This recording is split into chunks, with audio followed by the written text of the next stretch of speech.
Welcome back, guys. This is Matthew Wynn teaching you intro to programming, intro to Python. Today we're going to be getting into data types, and we're going to be going through our Jupyter notebook again, going over some Python code and just talking about what data types are available within Python and the ones that you're going to be utilizing as an intro/beginner Python user. In this video, we're going to be going over 4 different types of data types, and in this module, we'll be going over all the data types inside of Python. So today, we're going to be going over integers, floats, strings, and Booleans, which will build the foundation for us to utilize all the different data types in Python. This is the first part of this module that'll introduce these specific types of data types. We'll build on this with operators next, and then get into other data types such as lists, tuples, sets, ranges, and then lastly, dictionaries. We'll also get into things like list comprehension in this module too. Just wanted to overview and preface that this part of the data types module has multiple parts, so make sure you check out all of those so you don't get half the story and you get the full picture. Let's get into the presentation today and let's go over some of these data types. So today we're going to be discussing Python data types. We're going to be covering the different and various data types that Python has to offer, such as integers, floats, strings, and Booleans. We'll do a couple quick exercises, write a little bit of code, and then hop over to the next lesson. It'll be about 25 minutes today, 20 to 25 minutes for this lecture video. So stay along for the ride and let's jump into it. I decided to include another meme to keep this all fun and entertaining. It says when you're declaring a variable in Python, we don't do that here. You just declare the variable by writing its name out. All right, hands-on. Again, I'm going to be using a Windows computer, but since we're using a Jupyter notebook in the Anaconda Navigator, everything should be the same. If you're using a different IDE, then feel free to try to follow along as best you can. We'll be working in Jupyter Notebook, as I said before. If you have any questions, please reach out to me at matthew2023@fau.edu. No N at the end of my name. It's not a mistake. So why are data types so important? Precision and accuracy. So the reason why data types are so important is because it allows us to choose the appropriate data type that ensures the calculations and operations are accurate and efficient when making a Python workbook. Memory optimization. So when we utilize data types within Python, we allow it to allocate the appropriate amount of memory by utilizing the data type that we actually need. A good example here is floats versus integers, but don't really worry about this too much as a beginner. Just notice that that is important why we use data types. Data integrity. So we want to make sure that our data remains valid and consistent throughout our program. This also helps to avoid unexpected errors. For example, one I can think of off the bat is if we have a variable saved as a string and it really needs to be a number. If we try to do some math on there, we might get an error. The next one is type-specific operations. So when we're talking about this, we want to make sure that we're using the right data type when we manipulate and analyze our data. We want to make sure that the methods that are tailored towards the specific data type that we're using are appropriate. For example, you can't do the square root of a string data type. That's just another example of how that can be useful. Input validation. So data types help validating inputs for users and prevents errors. It also ensures that data is properly accepted within our calculations. Later in the course, you'll notice how this is going to be important and reduce the risk of incorrectly calculating certain things when we use things like functions and whatnot. All right, so let's get into it. Integers. Integer are whole numbers without any decimal points. They can be positive or negative. Examples of integers are something like this: negative numbers and whole numbers. These are a list of integers that I wrote out in some Python code. We're going to be jumping into the notebook inside of Jupyter Notebook, so just bear with me as I go through some of these and just get your mind opened up to the different data types that are inside of Python, and we'll jump into the notebook and actually take a look. Integer is a meme here of SpongeBob, so again, I'm here with the memes. Always try to make the learning journey fun and relatable. The next one is going to be the floats. So it looks like my PowerPoint loaded a little prematurely. So floats are numbers with decimal points. They represent real numbers and can be used for more precise calculations. Let's say you're doing some stock analysis and you're really trying to get those cents to the T. and you really need to utilize those decimal points to be efficient and understand the movement of prices and whatnot. These are examples of floats. So pi would be float 3.14, negative decimal would be a float, and then a number with a 0 at the end of it. Time to use a float. I just broke the whole website. That's a funny programming meme there. The next one is going to be strings. So this is what you think of when you think of like text or paragraph or anything that does not involve numbers. You can use strings. For example, if you want to spell out the word one instead of actually having the number one. Strings are a sequence of characters enclosed in a single or double quotes. It's your preference here if you want to quote them in single or double quotes. I don't have a specific preference that I like to go by, but I do typically use single quotes when doing strings. They are used to represent text data. So like I said, if you want to write a paragraph or you want to put a specific boilerplate template for listing out a specific numerical value and you have some strings before and after, we'll get into what that is too. Examples of strings are hello Python, data structures, and the number 42 in quotation marks. So these are just random words and letters that are put together. All right, so these are the different types of strings that I had listed out in the Python code. So check these out. Message, name, grade, and a string meme here. When you concatenate a list, and concatenate basically just means putting strings together. And oh yeah, it's coming all together. That's funny. Alrighty, Boolean data type. The Boolean data type is gonna represent either true or false. You might have heard of 1 and 0. And quickly to let you guys know, at the end of the day, code all compiles down just to a bunch of combinations of 1s and 0s. So that's something to think about. The whole computer science side of programming is very complex and abstract, but I recommend you look into it if you ever have any time. I am not qualified enough to teach on those topics and how code compiles. It's a very interesting science that I hope one day to understand too. They are using logical operators and flow control. So if you're doing, for loops or if statements, you can utilize Boolean values here to continue your loops or your statements, and they're utilized to basically give us a yes or a no, a 1 or a 0, a true or a false, but you'll get it in result as a true or a false. Examples of Booleans are true and false. No surprise there. This is some example code. So is it raining? It's true. Is it sunny? It's false. That's a way you can use Booleans here. And the meme, true and false for normal people and true and false for programmers, either black or white. Alrighty, let's hop into our Jupyter notebook, guys, and let's get into some code, and let's see how we can utilize these data types to give us some more insight on how they're useful inside of Python. So now we're in the Jupyter notebook here. So let's start with integers. I have the integers listed out here, showing you guys how you can assign values to an integer. Now, what we can also do here is we can also actually wrap specific numbers inside of an integer. So we can do this, we can do x, we can do this, print int x. So we know that x is going to be an integer here. So we'll push run. So we know x is equal to 10. And we can even do this. We can do print type x. And we'll know that the class of this type is an integer, or the data type is an integer. This is useful for when you want to figure out what your data type actually is for your variables. So there's some things you can do with integers, obviously, addition, multiplication, subtraction, division. You can manipulate numbers however you would like. When we look at the next module, we'll look into something called operators. But let's say we just want to add two variables together. Let's do print x plus y. And if you can guess, you will get the number 5, right?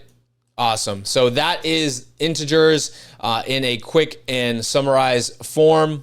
Alrighty, guys. So now that we've taken a look at integers, which are essentially just numbers, you can perform arithmetic calculations on them. You can manipulate them through assigning them to different variables and whatnot. Let's move on into floats. Now, what are floats? Floats are just integers with decimal places. So if you see here, I have pi, I have temperature, I have average.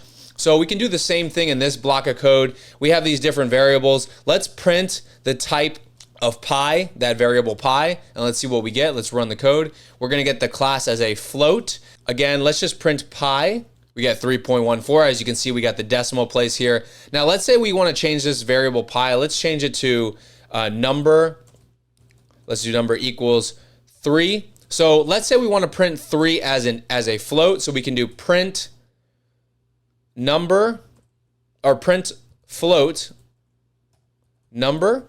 So instead of getting just the number 3, you're going to see what's going to happen. We're going to push run. We're going to get 3.0. So we'll get the decimal place of that actual number. That's very useful when you need to utilize decimal places to get you precision in your calculations. So that is going to be float. As you guys can tell, they're different from integers. Now, if we want to add a float and an integer together, so let's do number. Let's add a number float 3.5. So now Python's going to know that that's a float. We can also always just put int inside of whatever value we're assigning it to. We can put int inside of this as well, or float inside of this as well, so that Python knows, even though it'll interpret it, that these are integers and floats. So we can go print number plus number float, and guess what are we going to get back? Pause it and try to guess on your own. All right, let's push run. We're going to get the number back as a float. So let's store this in a variable and let's see what we get out of this. So let's say number and float equals this, and then let's print the type of number and float. Click run, and we're going to get it as a float. So if you add a float to an integer, you're going to get a float. Now, the way we can fix this is if we want to change this back to a integer, we can just wrap this again in that integer function that Python provides us. We can run this, and now we'll get it as an integer. So as you guys can see, floats and integers seem very similar, which they are in some ways, but they're different in other ways. So make sure you're able to differentiate the difference between integers and floats and know when and when not to use them. Let's do one more example. I'm going to open up another block of code by clicking B. Oops. I'm going to click on the cell, click B, and it'll import a cell to the bottom, as we've known before. So let's make a little bit of a calculator. Let's do input. What is your age? And let's wrap this inside of a variable. So age equals input, what is your age? Now let's do print age. Okay, guys, so let's say when we run this again, we want to be able to know the exact age of our person by running the cell and being able to take in floats and also integers. So let's run this really quickly. As we've seen before, if we put 24.5 in, click enter, we're going to get 24.5. So let's restart the output. Let's run the cell again. Now what we can do now is let's put this inside of a float first. So we'll put this inside of a float, and we're going to reassign this variable age into an integer of the age. So this is turning whatever our input is into a float. So if it's 24, it'll turn it to 24.0. If it's 24.5, it'll say as 24.5. And then this other reassignment variable here, we're assigning the age now to the integer of that original value of that float. So if we put in 24.5 and click enter, now we're going to get the age as 24. All right, great. Let's get into strings, guys. So strings. What are strings? As we went over in the PowerPoints, anything that's going to have to do with words in here, paragraphs, text, whatever you would like to have declared in your string. So the way that we can write strings, again, is either with single quotes or double quotes. So grades equals get straight A's. Now, you can either do these with single quotes or double quotes. The problem is that if you do single quotes and you have a single quote in there, you're going to have some trouble. It's going to think that this is its own string, and it's going to have an error. So let's print out grades.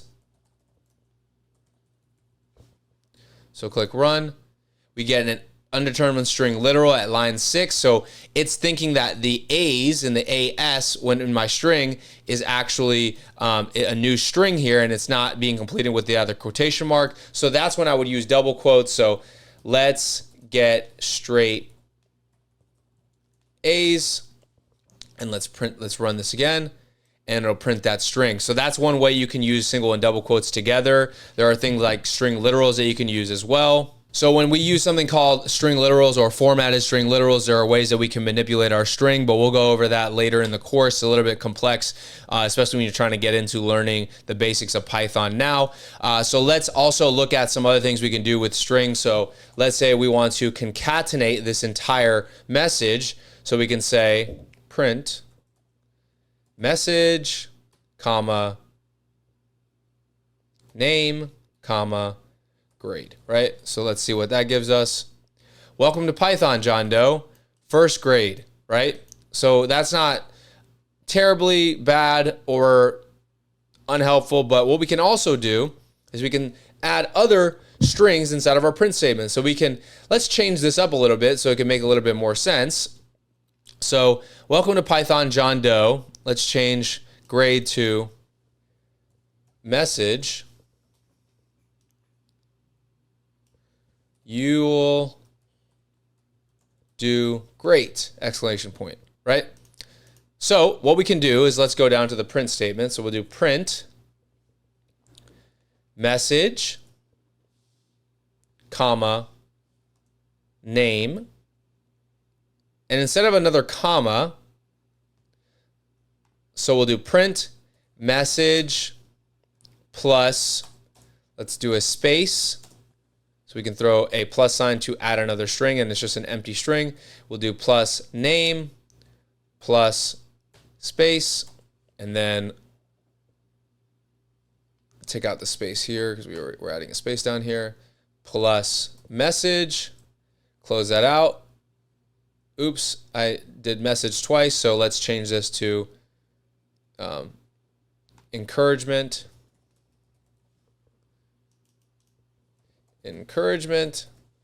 So we'll click run. Welcome to Python, John Doe. You'll do great.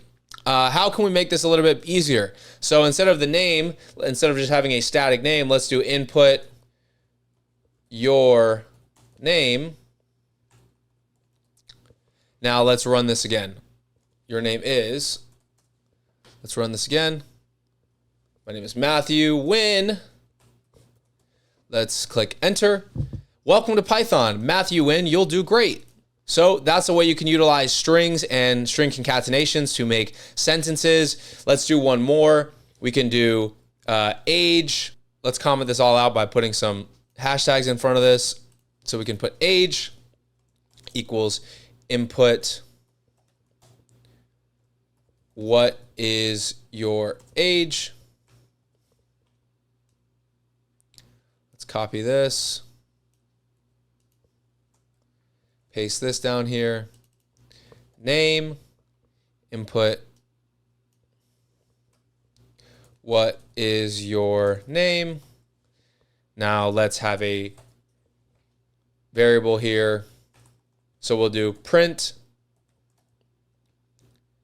name plus I am, putting a space in front of there, and I'll put a space after, plus age, plus another string here, years old. All right, so let's run this cell. What is my age? I'm 24. What is my name? Matthew Wynn. And voila, we get Matthew Wynn. I am 24 years old.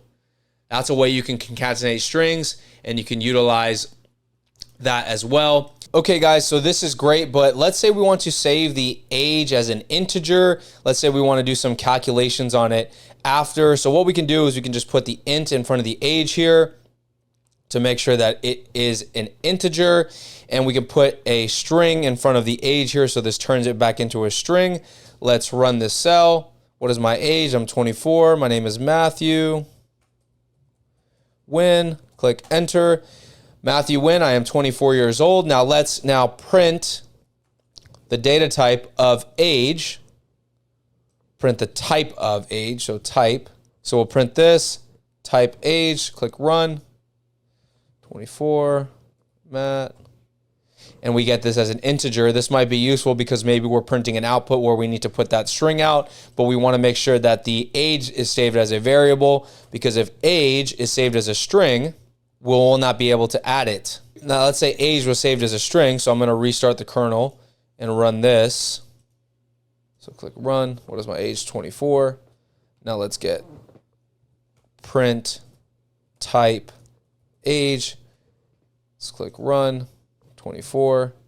We're going to have it as a string here. Now if we try to print age plus 5, what are we going to get? We're going to get an error because age is saved as a string. So if I undo everything, this is utilized, so we're able to save our age as a number because age is a number, but we're able to print the string of the age. So if I click run again here, 24, my name is Matt. Now it'll print this. That's why it's so crucial to know about data types, because strings and numbers can sometimes be misrepresented in your code and can cause a lot of errors. All right, guys, let's move on to Booleans.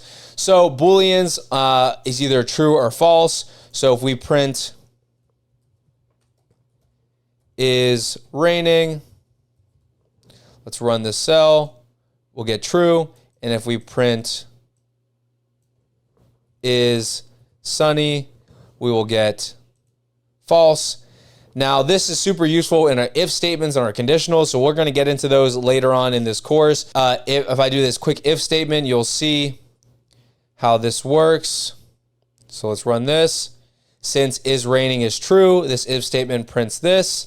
Now let's say is sunny, which will be false, print bring some water. Let's run this. We're going to get nothing since it's a false statement. Now, if we change this to true, storing it as a data type, it's going to say bring some water. So those are the basic data types inside of Python. I have a couple exercises listed below. Let's quickly run through them, and we can close out today's lecture. So in this exercise, we have x saved as 10, y saved as 3.5. Let's run this cell.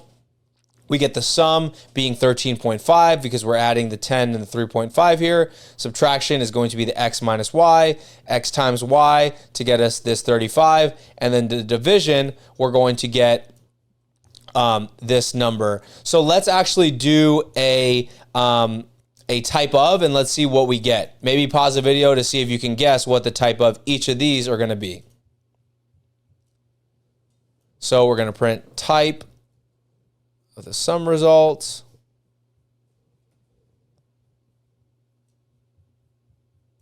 Let's copy this.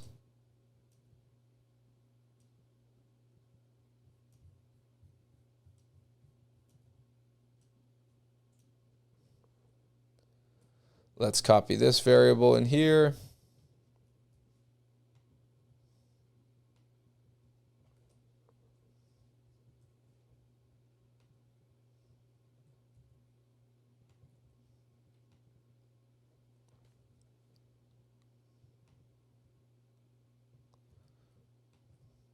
All right, let's run this, and we get them all as floats. So when you add a float to an integer, the data type will now be a float.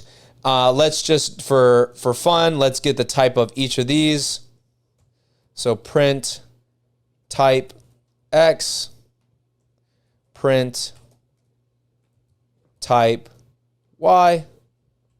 Let's run the cell. And we see that x is an integer, y is a float, but when we add an integer to a float, we now get them as floats. All right, similar to the last string exercise, we got a first name, we got a last name. Our full name is our first name plus a space and then our last name. And our greeting is hello, first name, that, exclamation point. Click run, we get full name, John Doe. As you see the variable, as we're printing out the variable here, full name, and we're printing the greeting. Hello, John. That's easy enough. Let's run this quick if statement. So it's like our if statement that we had up here with our Booleans. So we know that is raining is true. So we get the take an umbrella, and we have the if not statement, and we print it is cold since it is false. So it's saying if it's not cold, which cold is false, then we print this statement. Now, if I change this to just if, and run this again, we're only going to get this one since is cold is false. Alrighty guys, thank you guys for watching this video. That has been our lecture on data types. I hope you guys enjoyed this video. Really try to break everything down to a simple understanding for this set of data types. Let's jump into the next video, which is going to be operators, where we're going to build on some of the things we did in this specific lesson, like adding, subtracting, dividing. And then from here, we're going to apply these to some more complex data types and move on into later modules. I hope you guys enjoyed this video. I'll catch you guys on the next one.